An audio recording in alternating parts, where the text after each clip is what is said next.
یه پیشبینی از مرگت بکنم. وقتی بمیری چه اتفاقی میافته؟ وقتی فامیل خبر مرگت رو بشنون، اول از همه میرن جلوی آینه صورتشون رو چک میکنن که ببینن اونقدر تمیز هست که تا 40 مجبور نباشن برن آرایشگاه. یه عده هواشناسی رو چک میکنن که هوا اونقدر سرد نباشه که لباس کم بپوشن یا اونقدر گرم نباشه که لباس زیاد بپوشن که از گرما بپزن. لباس چی بپوشن؟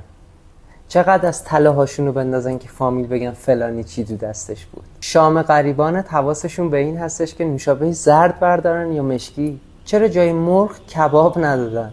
چرا اصلا دوغ ندادن؟ بعدم میشینن از خاطرات توی مرحوم حرف میزنن و 40 میرسه و بعضیا تا اعلامیت رو نبینن اصلا یادشون نمیاد که کی بیان، کی رسیده، چون زندگی خودشون در جریانه. میدونی میخوام چی بگم؟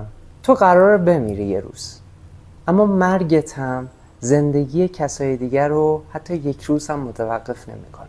پس واقعا میخوای تمام این زندگی کوچیکت رو صرف این آدمایی بکنی که بعد از مرگت دنبال اینن که نوشابهشون قرمز باشه یا مشکی؟ واقعا برای راضی کردن این افراد داری زندگی میکنی؟ فقط آخرش یه سوال میمونه: وقتی خودت رفتی، از زندگی که برای رضایت بقیه کردی چی برای خودت باقی موند؟ وقتی زندگی برای خودت زندگی کن، نه برای تشویق آدم هایی که حتی بعد از مرگت هم دنبال اینن که چی بپوشن، چی بخورن، کی بیان، کی برن.